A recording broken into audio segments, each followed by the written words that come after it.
Welcome to horror nights with देके। उस रात मैं अचानक नींद से हड़बड़ा कर उठ बैठी।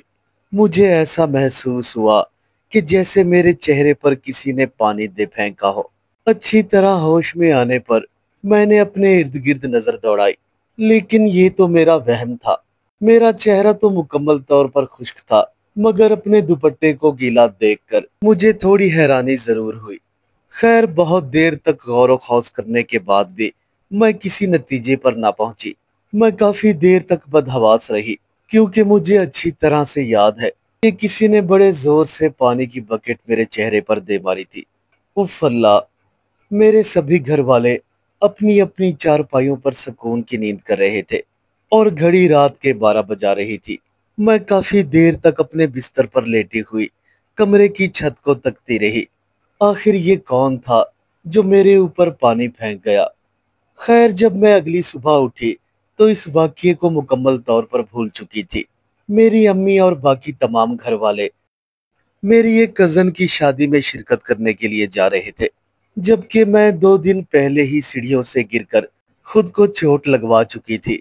लिहाजा मेरा शादी में शिरकत करना मुहाल था। मेरे पाँव की हड्डी में तकलीफ हो रही थी और बहुत ज्यादा सूजन भी थी। लिहाजा मैंने घर रुकने का ही फैसला किया। कुछ ही देर में मेरे तमाम घर वाले शादी के लिए चले गए और मैं घर में अकेली रह गई। उस रोज मुझे अंदाजा हुआ कि अकेले घर में रहना इंसान को कितना खौफजदा कर देता है। घर की तन्हाई मुझे काटने को आ रही थी। मैं अपने बिस्तर से उठी और किचन में चाय बनाने चली गई। अभी मैं चाय बना ही रही थी कि अचानक से बाहर वाले दरवाजे पर दस्तक हुई। मैं दर्द से कराहती हुई दरवाजे की जाने बढ़ी। उफ खुदाया! एक तो न जाने ये मेरा पाँव कब ठीक होगा। मुझे चलने में बहुत दुश्वारी पेश आ रही थी, मगर दरवाजे पर मौजूद शख्स बार बार दस्तक दिए जा रहा था। अरे बाबा रुको, आ रही हूँ, 2 मिनट सांस तो लेने दो। मैं लंगड़ाती हुई दरवाजे की जाने बढ़ी। जब मैंने दरवाजा खोला तो मेरे सामने एक इंतहाई खूबसूरत बच्ची खड़ी हुई थी। ओ माशाअल्लाह! इतनी खूबसूरत बच्ची मैंने आज से पहले तक कभी ना देखी थी। मैं मबहूत नजरों से उसे तके जा रही थी। उसकी उम्र तकरीबन 8 साल से ज्यादा न थी। खैर, जब मेरी नजरों ने उसे पहचानने से इनकार कर दिया तो मैं बड़े प्यार से उस लड़की से मुखातिब हुई। अरे बेटा, तुम कौन हो और क्या काम है?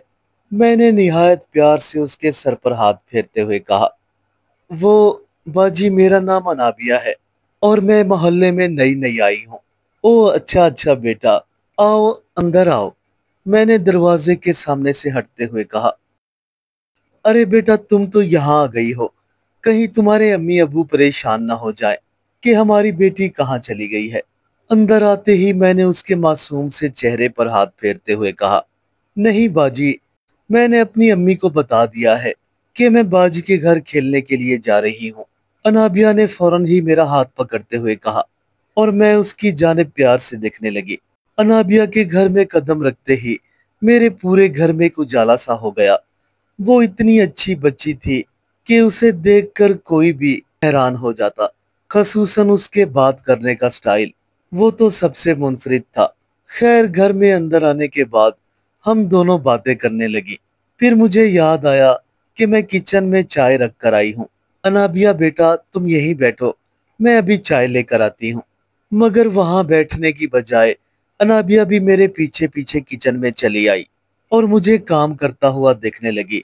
वो मुस्कुराते हुए टिकटिकी बांधे मुसलसल मेरे चेहरे पर अपनी नजरें गड़ाई हुई थी।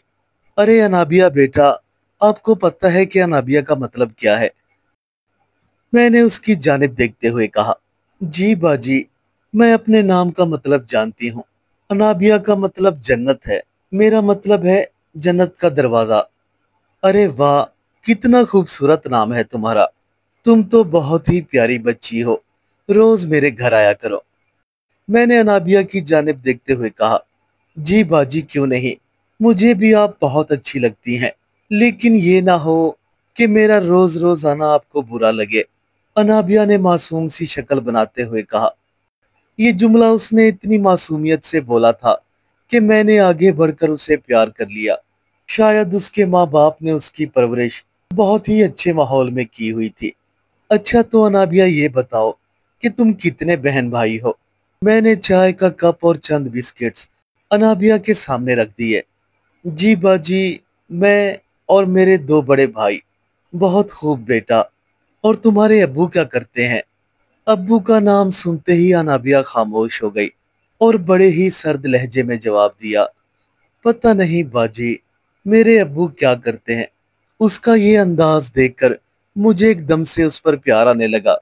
अच्छा अनाबिया, मैं तुम्हारे घर वालों को फोन करूं, कहीं वो तुम्हारे लिए परेशान ना हो रहे हो। अरे हरगिज नहीं बाजी, मेरे घर वालों को पता है कि मैं यहाँ आपके पास हूँ।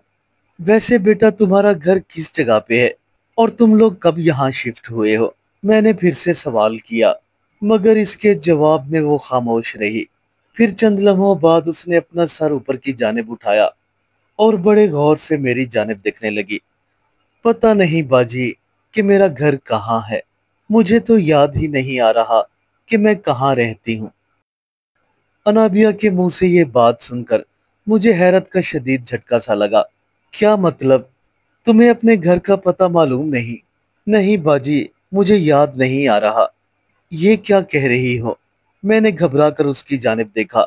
मैं तो पहले से ही अंदर से परेशान हो रही थी, क्योंकि इस बच्ची को मेरे घर आए हुए काफी देर गुजर चुकी थी। देखो नाबिया बेटा, अगर तुम इस तरह यहाँ पर रहोगी तो बहुत प्रॉब्लम हो जाएगी। तुम्हारे घर वाले तुम्हें हर जगह ढूंढते फिरेंगे। मेरे ख्याल में तुम्हें अभी वापस अपने घर जाना चाहिए। अगर तुम्हें अपने घर का एड्रेस याद नहीं तो मैं ही तुम्हें तुम्हारे घर तक पहुंचा देती हूँ। मैंने हतमन लहजे में अनाबिया की जानिब देखते हुए कहा। अरे नहीं बाजी, इसकी कोई जरूरत नहीं। मैं खुद ही वापस चली जाऊंगी। मगर हाँ, मैं दोबारा वापस जरूर आऊंगी। इतना कहकर वो बेड से उठ खड़ी हुई और मैंने जल्दी से इस बात में सर हिला दिया। इससे पहले कि अनाबिया हमारे घर से बाहर की तरफ निकलती, मेरी अम्मी घर में दाखिल हुई। वो अनाबिया जैसी खूबसूरत बच्ची को देखकर बहुत खुश हुई। अरे बेटा, ये कौन थी? अम्मी ने बड़ी हैरानी से मेरी जानिब देखते हुए कहा। भला इतनी खूबसूरत बच्ची किसकी हो सकती है? अरे अम्मी, दरअसल बात यह है कि ये लोग हमारे नए पड़ोसी हैं। आप लोग घर नहीं थे तो अनाबिया मेरे साथ खेलने लग गई। ओ माशाल्लाह, मेरी फूल जैसी बच्ची। चलो ठीक है, मैं इसे इसके घर तक छोड़ आती हूँ, अम्मी ने अपना दुपट्टा ठीक करते हुए कहा। लेकिन इतने में अनाबिया भी बोल पड़ी, नहीं आंटी, मैं अकेली जाऊंगी। बस इतना कहकर वो किसी रोबोट की तरह एकदम पीछे की जानिब मुड़ी और दरवाजे से होती हुई बाहर चली गई। मेरी अम्मी को देखते ही अनाबिया का लहजा एकदम से पुरस्रार तरीके से बदल चुका था। हालांकि अभी कुछ देर पहले तक वो मेरे साथ बहुत ही अच्छे तरीके से बात कर रही थी, मगर मेरी अम्मी को देखते ही अनाबिया का लहजा एकदम से बदल गया।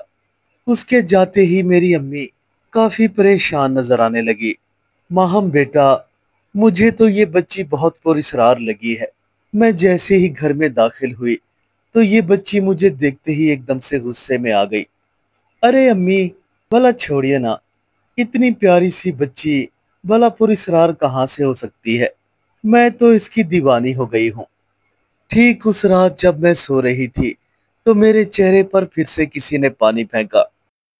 मैं अचानक से हड़बड़ा कर उठ बैठी। आज भी घड़ी रात के 12 बजा रही थी। तमाम घर वाले बेखबरी की नींद सो रहे थे। आज भी मेरा चेहरा तो खुश्क था, मगर मेरे कपड़े बदस्तूर गीले थे। खैर, इस वाकये को ज्यों ज्यों दिन गुजर रहे थे, मैं इस सब की आदी होती जा रही थी। अगली रोज सुबह होते ही मेरी अम्मी और दोनों छोटी बहनें फिर से शादी वाले घर चली गई। लेकिन अम्मी ने जाते हुए मुझे तंबीह की कि अगर आज वो बच्ची अनाबिया घर आए तो उसे किसी भी तरीके से अकेला वापस नहीं जाने देना, और अगर हो सके तो उसको उसके घर तक जरूर छोड़ाना। वैसे भी आजकल के हालात ऐसे नहीं कि बच्चों को यूं ही घूमने फिरने दिया जाए। खैर, अम्मी के जाने के ठीक 1 घंटे के बाद हमारे दरवाजे पर दस्तक हुई। मैं तेज तेज कदम उठाती हुई दरवाजे की जाने बढ़ी। दरवाजा खोलते ही मेरी नजरें फिर से परी चेहरे पर पड़ी। मेरे सामने अनाबिया मुस्कुराती हुई खड़ी हुई थी। उसका मासूम फूल जैसा चेहरा वाकई इस दुनिया का न लगता था। अरे बाजी, कैसी हैं आप? आज मैं फिर से आपके घर आ गई हूँ। मुझ पर नजर पड़ते ही अनाबिया जोर से बोली, ओ अनाबिया तुम, आओ आओ। लेकिन इतना याद रहे, आज तुम्हें मुझे अपना घर जरूर दिखाना पड़ेगा, वरना मैं तुम्हें अंदर नहीं आने दूंगी और ना ही तुमसे दोस्ती रखूंगी। मैंने मुस्कुराते हुए अनाबिया को डांटा, मगर शायद अनाबिया को मुझसे ये उम्मीद ना थी। मेरी ये बात सुनते ही अनाबिया का चेहरा मुरझा गया।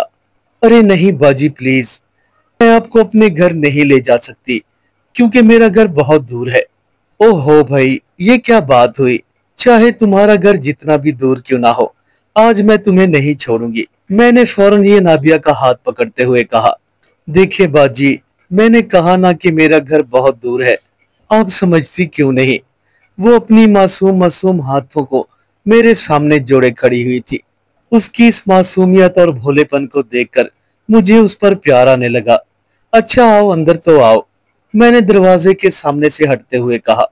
चलें बाजी, आज मैं आपको सब कुछ बताती हूँ, लेकिन मेरी एक शर्त है। मैं आपको सब कुछ बता दूंगी, मगर मुझसे वादा करें कि आप मुझसे नाराज नहीं होंगी। और हाँ, एक बात और भी है, ये भी वादा करें कि आप डरेंगी नहीं। इतना कहकर अनाबिया प्यार से मेरे माथे पर हाथ फेरने लगे। अरे मेरी जान, डर किस बात का, मेरी फूल सी गुड़िया। इतना कहकर मैंने उसे प्यार से गले लगा लिया और अनाबिया को उठा के अपने साथ कमरे में चली गई। अनाबिया बेटा, डर किस बात का? कभी कभी तो मुझे तुम्हारी बातें समझ नहीं आती। जी जी बाजी, बात दरअसल ये है कि मैं इंसान नहीं हूँ। अनाबिया ने पथराई हुई नजरों से मेरी जानिब देखते हुए कहा और मैं जोर से खिलखिला दी। ओ अच्छा, तो तुम इंसान नहीं तो फिर किसी और सैयारे की मखलूक हो। मैंने फिर से अनाबिया से मजाक की। जी बाजी, मैं सच कह रही हूँ, मैं इंसान नहीं बल्कि जिन्नात की कौम से मेरा ताल्लुक है। मैं एक जिन की बेटी हूँ। इतना कहकर अनाबिया ने अपनी आंखों को गोल गोल घुमाना शुरू कर दिया और मैं घबरा कर पीछे की जानिब हट गई। उफ खुदा की पनाह, किसी पेंडुलम की तरह उसकी आंखें कभी ऊपर तो कभी नीचे की जानिब हरकत कर रही थी। मैंने कभी तस्वुर भी नहीं किया था कि किसी दिन मेरा सामना किसी जिन्नी या जिन से हो जाएगा। देखो देखो नाबिया बेटा, मेरे ख्याल में अब तुम मुझे डरा रही हो, मैंने कांपती हुई आवाज के साथ कहा। नहीं बाजी, मैं तो आपकी हिफाजत के लिए आती हूँ, भला मैं आपको कैसे डरा सकती हूँ? उसने मेरा चेहरा अपने हाथों में लेते हुए कहा। अरे बेटा, कैसी हिफाजत? उस नन्ही परी की बात सुनकर मैं मुस्कुराई। हालांकि अभी मैं उससे डर रही थी, मगर उसके चेहरे की मासूमियत ने मेरे दिल से सारा डर निकाल दिया था। अच्छा तो अनाबिया बताओ, तुम कैसे मेरी हिफाजत करती हो? देखें बाजी, हर रोज आपके ऊपर कोई पानी फेंकता है, ऐसा है ना? इतना कहकर वो सवालिया नजरों से मेरी जानिब देखने लगी। अरे हाँ, हाँ, तुम्हें कैसे मालूम हुआ? मैं फिर से घबरा कर पीछे की जानिब हटी। अब मुझे अनाबिया की बातों पर यकीन आने लगा था। उसने जो मुझे बताया वो मेरे लिए बहुत हैरान कुन था। देखिए बाजी, आपको कोई नुकसान नहीं होगा। गुलफाम मुझसे बहुत ज्यादा शरीर है और वो शरारत के तौर पर यहाँ आकर हमेशा आप पर पानी फेंकता है, जबकि उसके पीछे पीछे मैं भी यहाँ चली आती हूँ और उसे यहाँ से भगा देती हूँ। इतना कहकर अनाबिया ने अपनी आंखें बंद की और किसी को जोर से मुखातिब किया। अरे गुलफाम, मैं तुम्हें देख सकती हूँ, छुपने की जरूरत नहीं। जाओ यहाँ से चले जाओ और बाजी को आइंदा तंग मत करना, क्योंकि अब बाजी मेरी दोस्त बन चुकी है। अनाबिया की बातें सुनकर मुझे अपनी आंखों पर जरा भी यकीन ना आ रहा था। उस वक्त तो मैं उसकी हाँ में हाँ मिलाती रही, लेकिन खुदा ही जानता है कि मेरे दिल पर क्या बीत रही थी। अभी चंद ही लम्हे गुजरे थे कि अनाबिया चलती हुई मेरे पास आई। बाजी, आपको मुझसे डर लग रहा है ना? उसने अपनी मासूम सी आंखें मेरे चेहरे पर गाड़ दी। अरे नहीं नहीं, मैंने बड़ी मुश्किल से खुद को संभाला, लेकिन इसके बाद ही मेरी आंखें खुद ब खुद बंद होती चले गई। मुझे जरा भी होश नहीं रहा कि मैं कहाँ हूँ और मेरे साथ क्या हुआ। जब मेरी आंख खुली तो अम्मी और मेरी बहनें घर वापस आ चुकी थी। सबके सब परेशान नजरों से मेरी जानिब देख रहे थे। फिर अम्मी ने मुझे बताया कि जब हम घर आए तो तुम बेहोश पड़ी हुई थी। अरे अम्मी, अम्मी वो अनाबिया अनाबिया कहाँ चली गई? मैंने फौरन ही अम्मी से सवाल किया। बेटा मुझे तो मालूम नहीं कि वो कहाँ चली गई, लेकिन मैंने तुमसे पहले ही कहा था कि वो बच्ची बहुत पुरस्रार सी लग रही है। बस फिर उस दिन मैंने अम्मी को अनाबिया की सारी बातें बता दी। देखिए अम्मी, अनाबिया इंसान नहीं बल्कि एक जिन है, मगर वो मुझसे बहुत प्यार करती है। मेरी बात सुनते ही अम्मी घबरा गई। वो तो ठीक है बेटा, मगर हमारे और उनके दरमियान बहुत फर्क है। हम मिट्टी से पैदा किए गए हैं, जबकि वो नारी मखलूक है, आग से पैदा हुए। भला उनका और हमारा जोड़ कहाँ बनता है? हम दोनों ही एक अलग अलग मखलूक हैं। बस फिर उस दिन के बाद अनाबिया मुझे नजर ना आई। चंद दिन बाद मेरे अब्बू एक आमिल को हमारे घर ले आए। उन्होंने काफी देर तक हमारे घर पढ़ाई की और इस बात की तस्दीक की कि यहाँ पर जिन्नात का बसेरा है। खास तौर पर उन्होंने मुझे तंबीह की कि मैं बावजू रहूं, और ये भी कहा कि जिस बच्ची से तुम्हारी मुलाकात होती है वो वाकई में एक जिन है। वो तुम्हें कभी भी कोई नुकसान नहीं पहुंचाएगी, मगर फिर भी उसका तुमसे यूं मिलना बाकी जिन्नात को तुम्हारी तरफ मुतवज्जा कर सकता है। तकरीबन 6 माह के बाद मेरी शादी हो गई और खुदा ने मुझे औलाद से नवाजा। न जाने शादी के बाद अब तो मुझे रोज अनाबिया की याद आने लगी थी। मैं रोजाना उसका इंतजार करती, मगर अनाबिया ना आती। शायद वो मुझसे नाराज हो गई थी। एक दिन मैं अकेली घर में बैठी हुई थी कि अचानक से दरवाजे पर दस्तक हुई। इस दस्तक की आवाज थोड़ी सुनी सुनी मालूम हुई। मैं एकदम से चौंकी और दरवाजे की जानिब भागी। मैंने जैसे ही दरवाजा खोला तो वहां कोई भी मौजूद न था। ठीक उसी रात मेरी एक बेटी पैदा हुई। वो हैरत अंगेज तौर पर पूरी की पूरी अनाबिया की शक्ल थी। वैसे ही नीली नीली आंखें, सुनहरे बाल और वही गोरा रंग। ऐसा मालूम हो रहा था कि अनाबिया छोटी होकर मेरे सामने आ मौजूद हुई हो। मैंने उसे देखते ही अपने सीने से लगा लिया, जबकि मेरी अम्मी भी हैरत ज़दा थी। बस उस दिन के बाद मुझे ये बात समझ आ गई कि अनाबिया हमेशा हमेशा मेरे साथ रहेगी। अब वो एक नया रूप लेकर मेरी ही कोख से पैदा हुई थी। बज़ाहिर तो ये मेरी ही मुन्नी थी, लेकिन हूबहू अनाबिया जैसी थी। खुदा ने मेरी सुन ली और मैंने जिद करके अपनी बेटी का नाम भी अनाबिया रख दिया। आज भी जब मैं अपनी अनाबिया को देखती हूँ तो खुदा का शुक्र अदा करती हूँ। हालांकि इस वाक़ये को 6 बरस बीत चुके हैं, मगर मैं अब तक ये गुत्थी सुलझा नहीं पाई। मेरी अनाबिया 5 साल की है, हूबहू वही अनाबिया जिसको पहली ही नजर में देखते ही इंसान को प्यार हो जाए। उम्मीद करता हूँ मेरे दोस्तों को आज की कहानी पसंद आई होगी। हमारे चैनल को ज्यादा से ज्यादा सब्सक्राइब करें और वीडियो को अपने दोस्तों के साथ शेयर करना ना भूलें। मिलते हैं कल एक नई कहानी के साथ। तब तक के लिए अल्लाह हाफिज।